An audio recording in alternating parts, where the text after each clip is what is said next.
All right. Once again, thanks for having me here.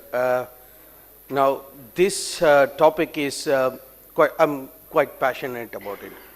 One of the main reasons for this is that time and again I've come here and realized that every presenter, every talk that we give, be it on regional or any form of anesthesia, we quote references from Western literature. All right. And we have such a huge volume of practice. We are such a large country. The number of cases we do is phenomenal compared to the Western world, but we don't have any setup to monitor the practice, to monitor the outcomes. And this is where I think setting up a clinical registry will be useful. Now, clinical registries and databases have become a hot topic nowadays. The drug and the pharma companies are quite keenly involved in their own clinical registries. Many have initiated them, but somehow some people are still a bit confused on how to set it up and how to run that. So in this talk, I'll give you a brief overview of what a clinical registry is and how tasks can be helpful to each practitioner. And also I'll showcase something which is the first of its kind in the world. And my vision is to take India much forward ahead compared to the rest of the world. Now, I obtained the source of information from these sources and existing clinical registries. Now, what are clinical registries? In the most straightforward way, they are just a multi-center prospective observational cohort study. It is not a research, it's just a cohort study. What it basically is, like a lot of individuals do their own audit. They collect their own data and present it in the conferences. Now imagine the same data coming from hundreds of people or thousands of practitioners from hundreds of hospitals. The value of such large database is quite immense. In contrast to the artificial environment of randomized clinical trials, this is about real world performance. We look into what actually happens in real world. I'll give you an example of the power of clinical registries. All of you know about aprotinin story, right? After 17 RCTs, there was continued use of aprotinin, and it took one large multi-center observational database to shut down its factory. And that is the power of observational databases. Now, again, the premise is that clinical registries are very useful and they complement the RCTs. We know that randomized clinical trials are gold standard, but there are some gaps in it. As I explained earlier, real world practice is not looked into in randomized clinical trial. It's an artificial environment. What about generalizability? Now, randomized clinical trials have got strict inclusion criteria. And in your day-to-day practice, you don't see the similar patients.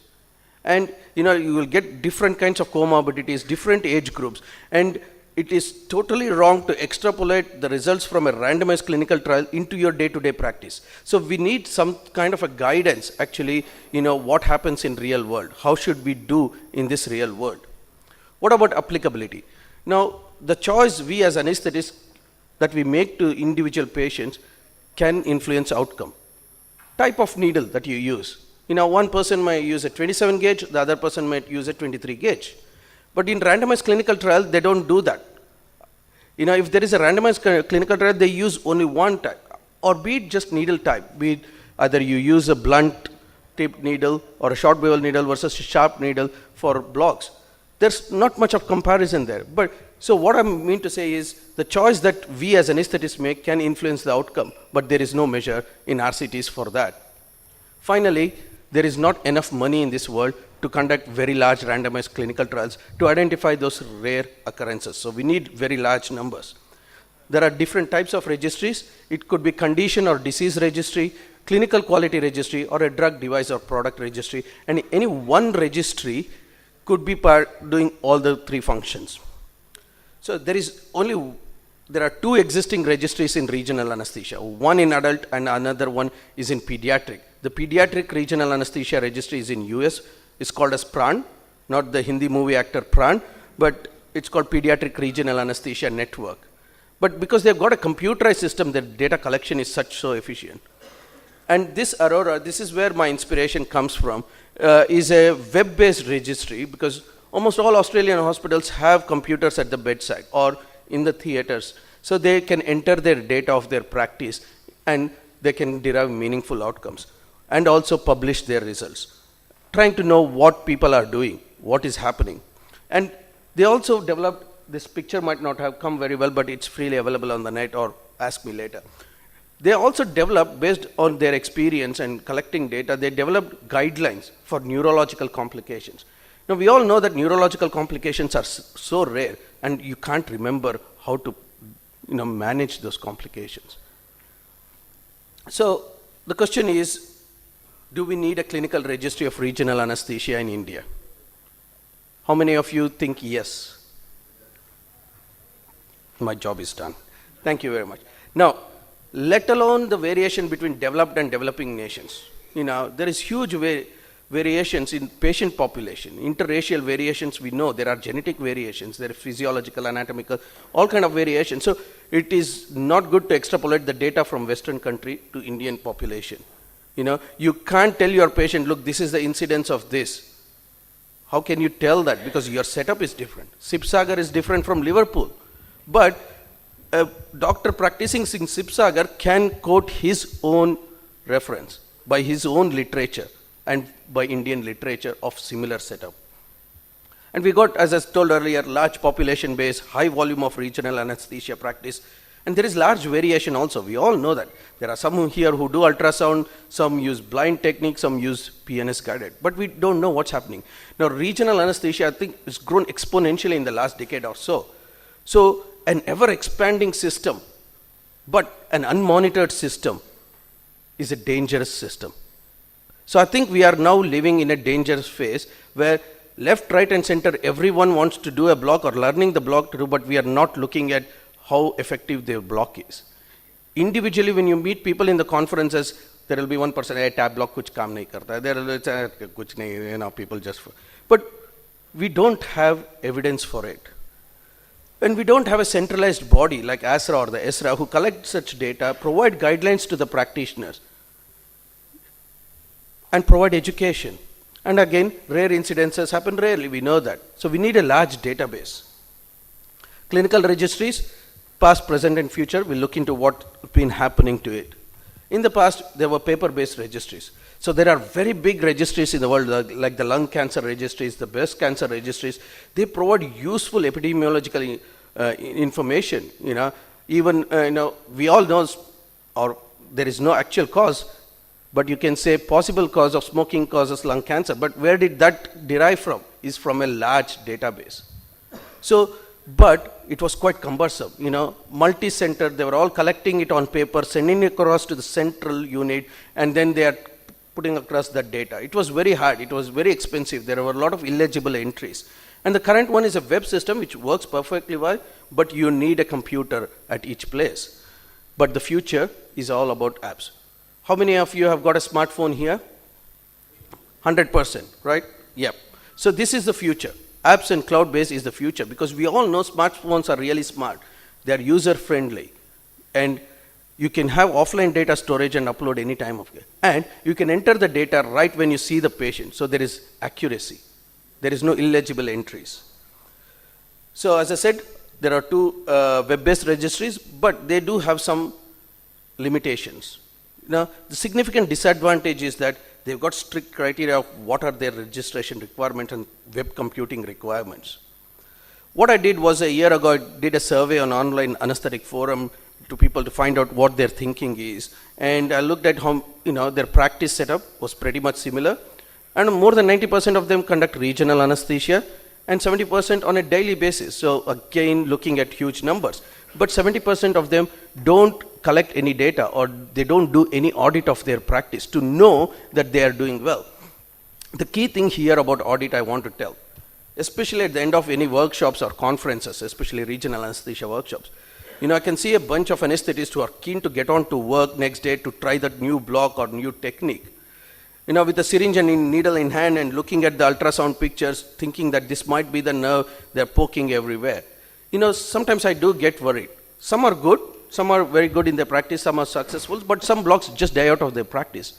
Overall, how do we know we are doing well? What are our peers doing? At the end of the day, you are answerable to yourself, to your patients, to the surgeons, and the community at large. So all these questions can be very well answered by a simple audit process. And this audit process, you can showcase your work to prove that you are providing quality. Now we as TAS, I want to reiterate this, I can do this infinite number of times. We promote the culture of patient safety and quality. And this is where we are taking the future of anesthesia towards. Now, why don't they do audits? A lot of people feel threatened by doing it. They don't have a system in place. They feel it's too complicated to collect the data on paper, transfer it into Excel, then do analysis. So I asked them, if I give you an easy approach, easy way, that you just enter the data on your app or smartphone or any device, and you, with just a click of a button, if you can get all your results analyzed, will you be happy to be part of it? And more than 90% said yes. 100% have smartphone, just like here. And they're already using their smartphone in some form or the other for continued professional development. So why not extend it to store data? So some people are doing it. So this is my vision, to bring the future today. Because as of now, today, we are confused between past and the future. So ladies and gentlemen, I want to present to you the RAD app, or the Regional Anesthesia Database app. Now, thank you. It's not still up in the stores. It should be there within in few weeks' time. We are in the final part. Now, what this app is, it's going to be user-friendly. All right. Every one of you can enter data, and you can teach your technician to enter the data. It is as simple as that. It will be available in iOS, Android, and web. Even if you don't have your smartphone with you, you can enter it sitting at your home on an internet. Quality data is ensured that because it's entered at the point of care. There is no scribbling. There is no wrong answers. You can see sometimes the nurse entering pain score as mild. No, we want a number for it so that we can have data analytics involved. Security, we've provided the highest level of security here by being compliant to the level of security for the health privacy information that is available in US, the HIPAA compliance. And data analytics is already included through a biostatistical software in it. So in a nutshell, all you do is you enter the patient login info, and you log in and enter the patient info. You enter the pre-op basic demographic details. You enter the block details just as you do, or just as you probably document. And then recovery part will be entered by you or the nurse, and then a follow-up. I can guarantee that I'm sure Hetal would watch for it. He's already started using the paper format. When I made this presentation a year ago, he's already started using the patient leaflet, and he's using the paper format, and he's received very good feedback from the patients. And that's very useful for us to know that we are doing a good job. All right. At the end of the day, you may be, however skilled you are, to prove that you're doing a good job, you need data. Remember the sentence? In God alone we trust. Rest of us must provide data. So if any one of you can come here and tell that your blocks are fine, I'm sorry, I won't take that word. All right? You need to show your data with good integrity. So this is the login screen. As you can see here, you got the information screen, the question and answers, if you got terms and conditions, and there is a user login and password. When you enter, you get a screen like this, something very similar. So on this, you can see, again, sorry, it might not be that clear because it's zoomed up a little bit more. When you first time enter, there may be no patients. Here you can report an error. Here, with a click of a button, you will get all the reports. You can add a new patient, and there is a sync button. All right. Once the patient entry is complete, it will all go green, and it will be removed from your interface, but it will be in the server. This is for, again, a security feature. We just wanted to make sure it is out. So what you do is then you go on to enter the login and pre-op details. So it is as simple as that, where once you enter and add patient, this is the picture that comes up. All you do is enter the patient name, gender, weight, and then when the block was done, pre-op or post-op, because that's where we can know how effective a post-op block is. Then you enter the hospital where you work, and that's it. The patient is entered on the screen. Then you can scroll across all the regions. Now, I'm sorry for this though, there is pre-op, there is block, post-op, and follow-up and feedback.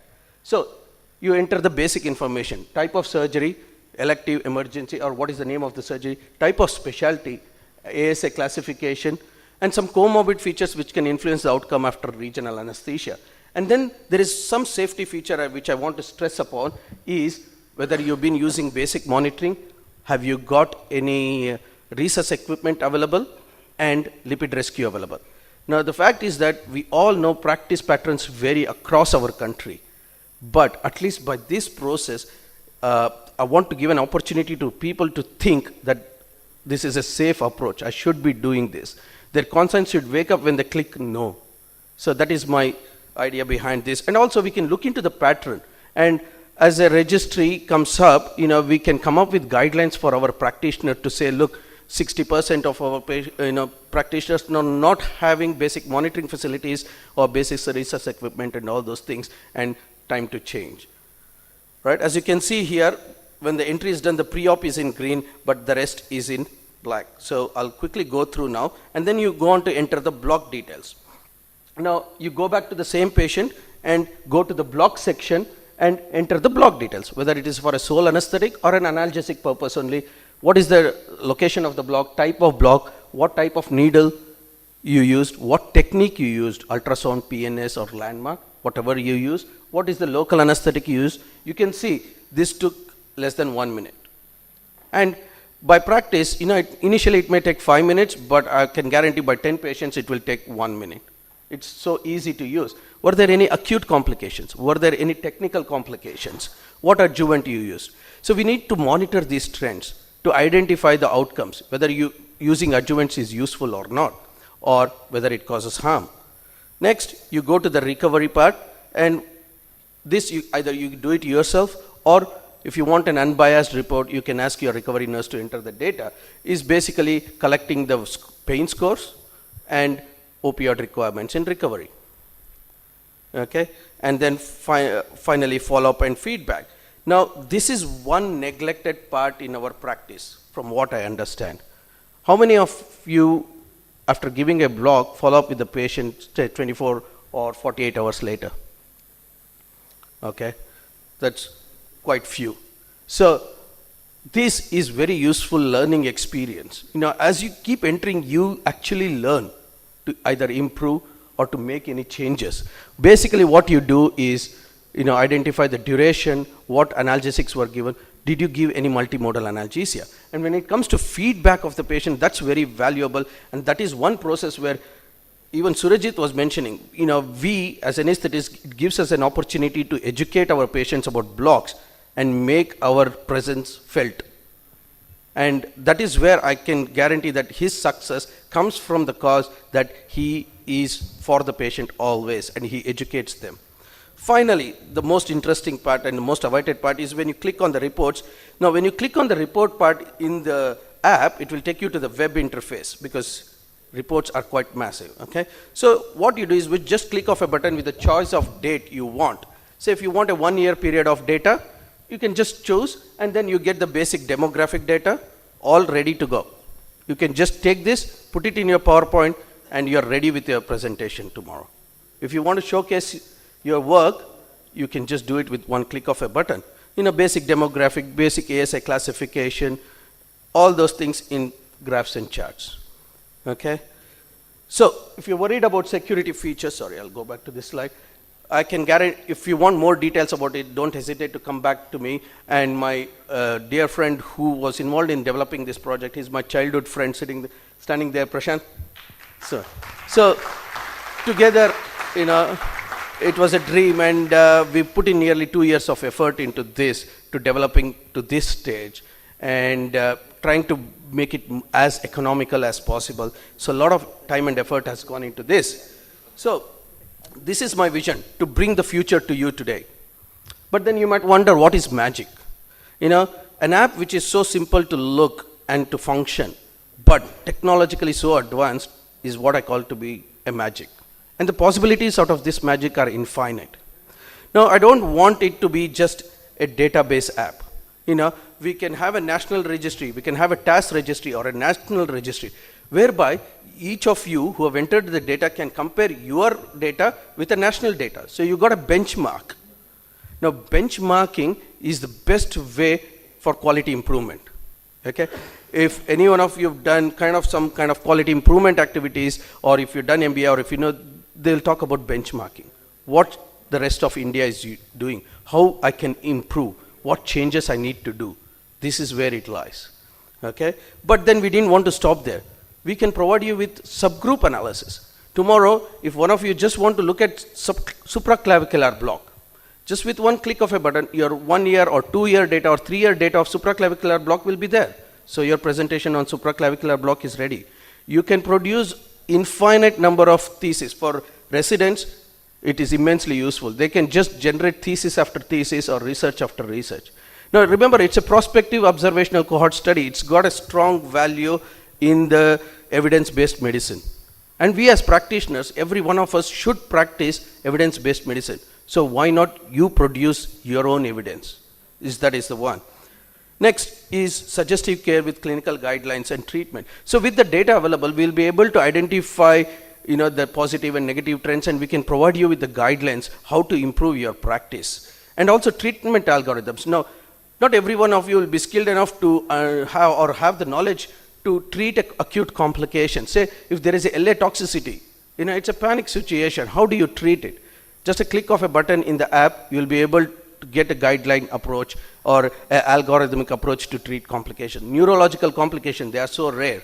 And you may not know. Rather than searching on the net, it will be right here at your fingertips. And educational support. Now, Shiv has agreed, and I can't talk, I can go on for days talking about Shiv's commitment towards our specialty for improvement. So he's happy to provide all his videos and care guidelines to help you to choose the right block and the right technique. So there will be videos available, there will be images available. And this is something which I felt is next generation. It just never happened yet. Okay, it's clinical decision support system. Now, all of you know what a black box is. When there is an air crash, they try to find the black box, open it up, analyze the results, and they'll try to identify the causes of the air crash so that in the future they can analyze it. Now, this system will be something what I called it as a gold box or a green box, whatever you can call it. Here, in the system with all the data being entered by all kind of practitioner, we'll have a statistical analysis, then to identify the complications and what are the likelihood of this complication occurring because of this. So we know that a sharp needle used for a solitary peripheral nerve block can is associated with greater nerve damage. Okay, with this data we can have a regressional analysis to identify all the factors which can cause a particular complication. Then whenever a practitioner clicks on a thing which is possibly associated with a complication, there will be an alert. So you can prevent it in happening in the first place. So this is the future which we want to build on this app. And it will be available cross-platform. There will be cross-sharing between groups where we can share the information. So you might wonder what would be the benefits for an individual anesthetist. So it's an opportunity to look into your own practice and improve your practice by comparing it with the benchmarks. And you can always provide safe care, quality care every time, everywhere. And as I said earlier, effortless data collection and analysis. And it will give you infinite opportunities to provide thesis and research. Now, being part of a clinical registry is that you will be automatically entitled to put in a publication. You just have to retrieve the data with bars, graphs and everything, put in your discussion and just put it to the publication. Now, the reason why, because clinical governance is a very important part of registries, where registry setup will always monitor your data entry. So if and only if you can provide us with high integrity data and maintain some form of a record of that in the hospital system, we can then audit you. And if that audit is in place, any journal in this world will accept your publication. So we want to develop such a system, which is a lot of Westerners have distrust in our Indian system. Whenever if there is a paper coming from India or subcontinent, they view it with a lot of skepticism because of our data integrity, of questionable practice, maintenance of data records. So I suggest that the first thing that when you go back, ensure your document is accurate, okay, and that records are maintained. Thereby, if at all, if an audit is done on your practice, if you're entering it on the data, we can monitor that if necessary, and then it ensures that each one of you who are using the app can publish your results. We always, every conference I go, there is people have published publications, and we definitely lack in it. How many of you got publications here in an international journal? 1, 2, 3, 4, 5, 6, 7. Okay, how many of you got in Indian publication? So around same or 1 or 2 more. So why not? This is an opportunity for you to do that. And as I told earlier, you are answerable to your patients, the surgeons and community at large. What is it to the benefit to larger organization? Now this idea has cropped up for a few months now, and after discussing with the TAS team, is what we thought that we should establish a clinical anesthesia registry of TAS. Now this is one of the biggest steps that any organization in India would have ever taken before. So I'm proud that our TAS is geared up to it and is ready to take this one step forward, which no one has dared to, or they can only talk, but they are not any doers. And I'm quite confident that we've got a bunch of people who are doers. So this is the next step, and it's not going to be restricted to just regional anesthesia. The future, we can develop an app for any kind of activity that you do. Cardiac anesthesia, neuro anesthesia, be it general anesthesia, tube versus LMA, or laparoscopy, LMA versus ETT. We can collect any data as a part of a registry, and that can improve your practice. That can showcase to the world what we do, how well we do. We know we do. So what we need to do is identify those positive and negative trends and try to eliminate the negative trends. We can evaluate and identify the outcomes and incidence of complications. Provide the benchmark to each one of you or to larger hospitals to see how quality care is being provided. And it provides a basis for research. And of course, to generate awareness of safety and quality of regional anesthesia. In terms of what we are going to make, and all this through his personal effort, putting the extra bit for this. Sir इसको download कहाँ से करने का है? अभी नहीं हुआ है, टाइम लोड होती है. Anything? Thank you very much, guys. Two important announcements. We are all coming back here for a total entertainment program from the team Gujarat. So enough of hard studies. Now hard work is over. So we will totally unwind today. Another thing is a simple request which I have seen in many conferences. Your joy should not become a trouble for someone else in these gala dinners. I hope the message is straight and conveyed. So this is a simple and humble request. Let all of us enjoy. And open invitation to all the spouse and spice, whatever is applicable in each one's case. Thank you. The video within didn't come 1 up hour, very well. 8 o'clock we are back. If you want to see the app, it is there with my friend there. You can go and play around to find out how easy it is to use. Yeah. So feel free to go and try the app there. And there is a lucky draw at Neon. Just drop your name. Okay. Who knows who gets lucky today? Okay. All the best. 8 o'clock we are back. Sharp 8 o'clock we are back here. Thank you. Thank you.